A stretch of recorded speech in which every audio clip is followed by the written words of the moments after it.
I gave my IELTS back in 2018. The very first attempt, I got my writing as 5.5. I always thought I was so good in English, but IELTS completely surprised me. Felt dejected, hopeless and whatnot, but at the same time, the hope inside was whispering, you should really get that 8. Until that, you're not done it. And trust me, yes, in the end, I got a writing 8 with a lot of effort, lot of research and lot of hard work and smart work. You really want to understand what all things that I did to get my writing 8, then make sure you watch the video till the end. Hey everybody, Nakul from Skills IELTS. Really hope everybody is doing fantastic. I'm back with yet another video. Today's video is all about my journey of how I improved my IELTS writing score from a mere 5.5 to a whopping 8 band. Before we get into the video, if not subscribed to this channel, kindly click on the subscribe button for the future notifications. And any point of time you need online assistance, it's an online paid course. You can text us in the WhatsApp one-to-one writing feedback, speaking mocks, reading, listening, whatsoever. You can reach us out. We'll be there. I'll be there to guide you, help you in the right direction. Alright, let's get into the video. Let me just share my screen. Yes, the title goes, How I Scored 8 in IELTS Writing after scoring 5.5. Yes, a lot of people are facing a lot of issues in IELTS writing. The same thing that I faced as well. So how my journey went, the very first thing is, yes, I gave my first attempt. Was not much prepared, yet that's a lame excuse everybody gives. I was not prepared much. Yes, truly I was not prepared. I just gave my exam to see that 5.5. Speaking and listening were 8, reading was 7.5, but writing was 5.5. Hey man, I was dejected. I was feeling hopeless, completely felt dejected, demotivated, hopeless and whatnot, but wasn't ready to accept my mistakes. Even when you fail, the failures, what it should do is it should motivate you to understand, oh, there are a lot of loopholes, fix them. We don't realize that. What we do, I have done everything correct. My friend is getting 7, man, he doesn't have a good English. I think I also get it. That's the first mistake that we do. Wasn't ready to accept my mistakes, applied for re-evaluation. Consulted my friend, hey dude, I have got 5.5. He told, I also got once, I applied re-evaluation, I got 7. You apply, buddy, IELTS is all a scam. Those are the words that poured into my ears. Applied for re-evaluation. Bingo, it was 6.5. I was shocked, okay, from 5.5 to straight 6.5. It brought a little joy around, but that was not my goal. My goal was to get 8. Then I realized it's not that straightforward. Right, so try to do a lot of research this time more about the evaluation criteria. Trust me, when I gave my first attempt, I did not know how one is evaluated in IELTS writing. So when I went to the IELTS, the website, there I really understood you are evaluated with respect to IELTS writing, essay or the task 1. 4 components, with respect to 4 components. The first is task response, second is coherence, cohesion, third is grammar, and the fourth is vocabulary. I understood on the layer, little bit about these things, and should have waited for more. Yes, I should have waited for more, but no. Immediately gave exam, again got 6.5, and that's where I realized this may not be a piece of cake. Yes, your English could be good, lot many things are good, you are very smart, got very good scores in your exam, you are from CBSE syllabus, ICSE syllabus, doesn't matter. If it's IELTS writing, you have to bow down, accept your mistakes, take out all of your comfort zone, come out of your ego, work hard towards the real things, then the scores will come up. That's what I realized, and research started. This time, more deeper in every aspect. Task response, coherence, cohesion, lexical resource, grammar, how to get that perfection in each one of them. It wasn't a very straight task. Of course, it was a very arduous task. But yes, with the time and putting a lot of effort, awareness and consciousness, I finally understood later the subtlety, the hidden things in task response. Meaning, the question will be different, our answers will be different, but we believe I have done everything correct. No, completely gone case. I'll give you a very small demonstration. Look at this question. You can pause the video and just take some time to understand the question. The government's investments in arts, music and theatre is absolute waste of money. Government should invest funds in the public services instant. To what extent do you agree with this statement? Look at the word, this statement. What is the statement here? What people think, government should invest money in public resources. No. Many end up writing, I completely agree, and write, we should invest funds in public services, in hospitals, road, that to this Medicare, complete 0, 5.5. When you talk about this statement, this is the statement. Pay more attention. The statement starts in the beginning and ends in the word instead. It's the complete statement you agree. So now, whatever the answer you write, it should reflect government's investment in arts. It's a waste of money. Why it's a waste of money? You have to write, and then you say, instead, rather, invest in the public services so that it can bring good to the nation. You have to talk about both the things. But what a layperson would do, what I did in my first attempt, I vaguely remember the question was about smartphones or few things. I would have just answered half of it. Out of 9, it's 5.5.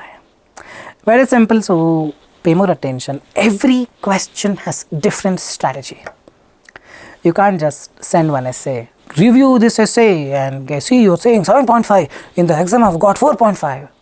Correct? For that essay you may get 7.5, in the exam some other question, some other essay, some other strategy. That's what I realized and started listing down so many questions and try to understand. I did not write much, but I tried to understand. I tried very hard to understand what to write, what is the question. It's like going a bit more deeper. Earlier probably I was just on the layer. Now I went in. There was this question, you should write, why investing in arts, music and theatre is absolute waste, and so we must invest our money in something. Both the things you need to write. If you don't, 5.5 or 6 will be the answer. So this was the first thing that opened my eyes, and when I realized there was no looking back, guys, this was the first thing that I was lacking. This is a very easy thing, but we don't pay enough attention to it. Correct? So because of this, we end up making a lot of mistakes. Then task response was clear. Took around 3-4 days to understand what task response is, how to write to the question so that it reflects properly right into the question. And once that was done, that research, I tried to understand what is coherence cohesion. Looked into a lot of essays, 9 bands essays, 8 bands essays. Understood the subtlety involved in coherence. Coherence cohesion is the flow of ideas. It's not about writing number of ideas. There is no marks if you write 5 ideas for one essay. One idea only you write, but there is a way to write.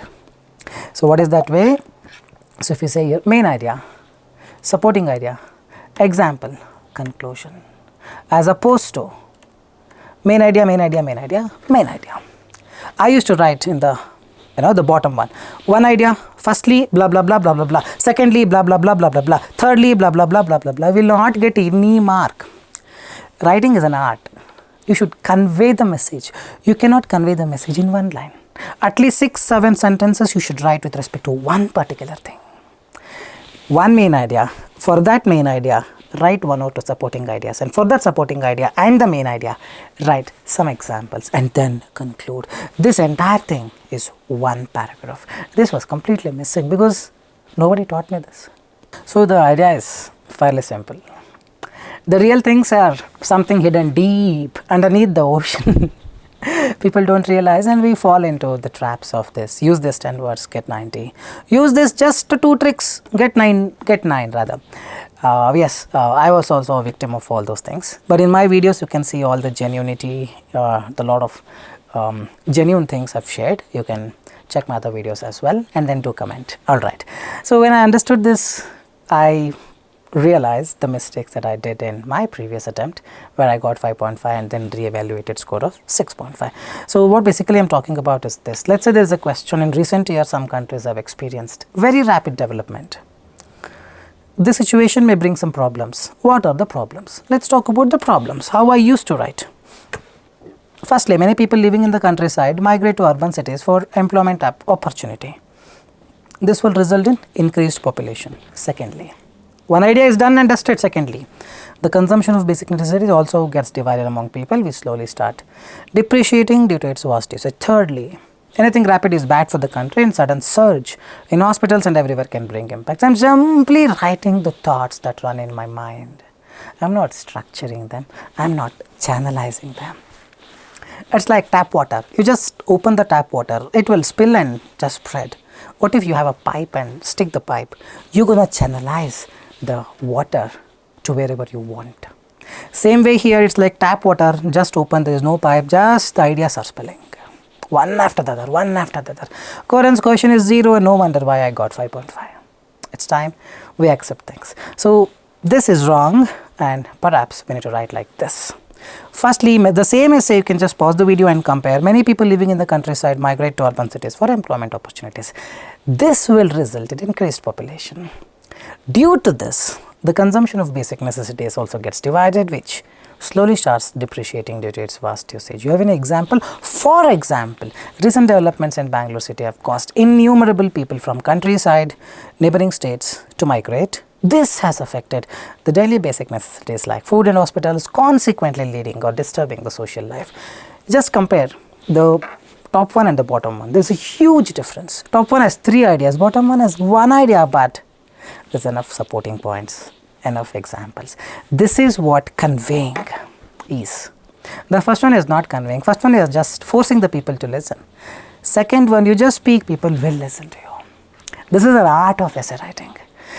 This, yes, took a lot of time for me to assimilate this fact, absorb this and implement on a piece of paper. Well, it takes time, but with a proper feedback, definitely things can fall in place. So this was the missing thing, and when I gave exam, by fixing these two to a certain level, not working on my vocabulary, not working much on my grammar was average, just gave exam, boom, writing was 7, yes. Easy peasy. Getting 7 is not at all difficult, trust me on this. If you're aiming for 7, do enroll with us easily, we can guarantee you will get 7, because many of my students are getting 7.5 in no time, within a month. But there I did not stop, and I could not stop rather, because I have started something with the hope of getting 8, and just because of little joy with 7, that should not be a reason for me to stop. So I continued my research, started again because I wanted that, damn it, very badly. This time I realized getting 7 is all about task response coherence coefficient. Probably 7.5, 8 is all about the next part, vocabulary and grammar. To get 7, you don't need high-fi vocabulary. Simple English. See, so far I have written this, right? It's a very simple English, everybody can write. The next what I am going to show is for 8 bands. What change I did? Yes, got more clarity on grammar. I realized I had to mix the sentence structures. Simple sentence, compound sentence, complex sentence. I made many videos on this, you can have a look at it. You need to have a mixture of all these things. Then only grammar goes above 8. Otherwise, grammar will be stick to 7. Correct? So, as opposed to complex sentence. People think that if I write in Shakespearean grammar, much big sentence and in the end full stop, 3 lines they write, in the end full stop, they think they get more marks. You get opposite of it. And nobody will understand, man, if you write like that. People need half an hour to understand that. You should write in as simple way as possible, so that anyone who just reads it, it should be easy peasy for him to understand, isn't it so? That's exactly what was going wrong earlier when I fixed it, something like this. If you see here, the very first sentence is a simple sentence. I've written there. Many people living in the countryside migrate to urban cities for employment opportunities. This will result in increased population in urban areas. Simple sentence. Due to this, the consumption for basic necessities also gets divided, which is a relative clause. Due to this is a subordinate conjunction. Now you write a complex sentence. For example, recent developments in Bangalore city have caused innumerable people in neighboring states to migrate. It's a simple sentence with no connectors.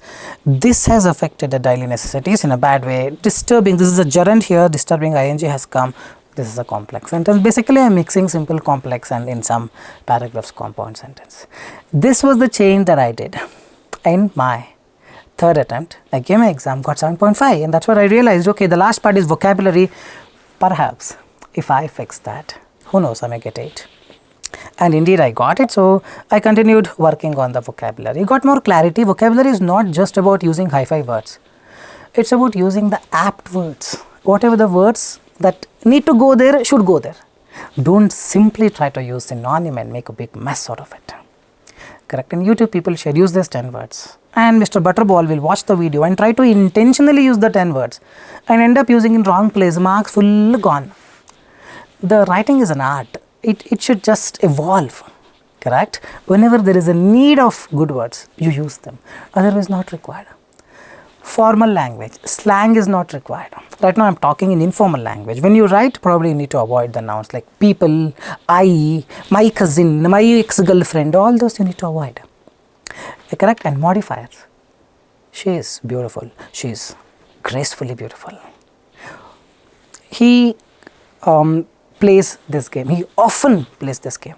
So these are the modifiers. Well, modifiers modify the verb.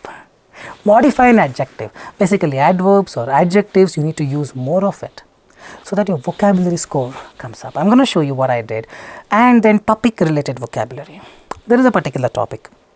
For that, whatever the words that need to be used should be used. Not simply writing on your own by writing the synonyms, searching in the Google Baba internet and trying. Don't do those things. Correct? Formal language and avoid slang language. Use modifiers when possible. Just have a look at this. The first essay we have already seen. Second essay, just see the yellow ones.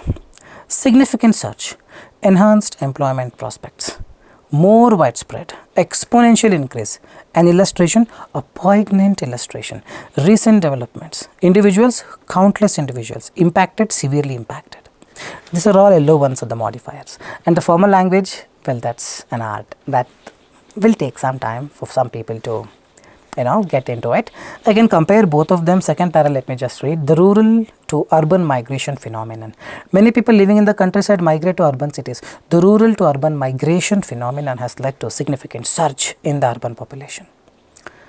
This will result in increased population. Surge in the population is a collocation, thereby creating a pressing demand is a collocation for enhanced employment prospects. Employment opportunity, employment prospect is more formal.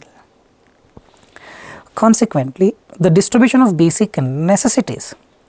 See here, the consumption of basic gets divided. This is the way we speak. Basic necessities gets divided. The distribution of basic necessities has become more widespread, eventually straining their availability. So, gets divided and all, probably. For 7, not a problem. For 8, yes, you need to change the style. For example, recent developments in Bangalore have caused innumerable people from countryside and neighboring states to migrate. See here, a poignant illustration of this can be observed in the recent developments witnessed in Bangalore, wherein an influx of countless individuals from the countryside has severely impacted essential aspects such as food availability and access to. So, both of them have the same meaning, but second one is a more formal way of writing. First one is not. If you want 8, then perhaps you need this. If you want 7, this will do. The first one will do.